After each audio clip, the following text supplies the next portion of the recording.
xogayaha xiriirka gobolada xisbiga mucaaradka wadani Cabdullaahi Axmed Maxamed waxa uu sheegay in sharciyada baalmarsan tahay qaabkay xukuumadda Soomaaliland khamiistii toddobaadkii hore ay u qabatay diiwaangelinta madaniga oo loo galay hab tijaabo isagoo ku sababeeyay in aan wali baarlamaanku ansixin gelinta oo iyadu lagu heshiiyay marka la soo koobo in aan labada diiwaangelinood isdabrin oo shaqo isku lahayn si barbaran ay u wada socdaan arinta waa laga heshiiyay waa ogeydeen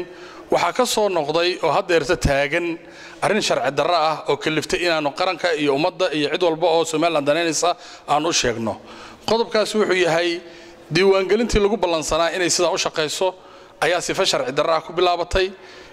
iyadoo aan baarlamaankii uu faraha kula jiro ay ogtiino sharcigii aan la soo saarin ayaa madaxweynihii qaranka nasiib darro iyo 8 wasiir ugu tunkaroona oo aad moodo inay dayax gacmeed furayaan aad u faraxsan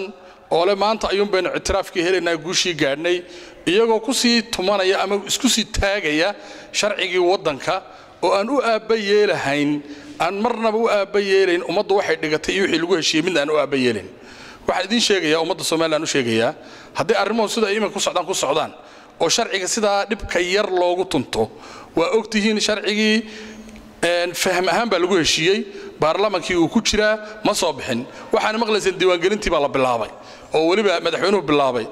Cabdullaahi Axmed Maxamed oo maanta warbaahinta kula hadlay magaalada Hargeysa waxa kale oo uu sheegay in xisbiyahan ay baarlamaanka u soo jeedinayaan in ay u yeedhaan wasiirada ay khusayso arinta diiwaangelintu baarlamaanka waxaan ugu baaqayaa wasiirada arintaasi khusayso in ay u yeedhaan baarlamaanka hortiisa ku weydiiyaan sababta ay ku dhacday iyadoo procedure-kii uu wali socdo oo aan sharcigii diiwaangelinta la soo saarin in ay iska bilaabaan oo eediro giban ay bilaabaan inagoo og gadoodka ka dhacay durbaba shacbigiina uu diidan yahay bahashii inamadii gacanta ku hayeen lacagtii loo diiday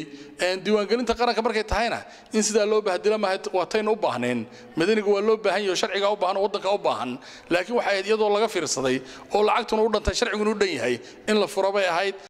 diiwaangelintan ayaa waxa toddobaadkii hore ka qayb qaatay madaxweynaha Soomaaliland Axmed Maxamed Silaaniyo xubno ka tirsan golaha wasiirada iyo qaar ka mid ah bulshada ku dhaqan magaalada Hargeysa Khalid Xabsi Kalsan TV Hargeysa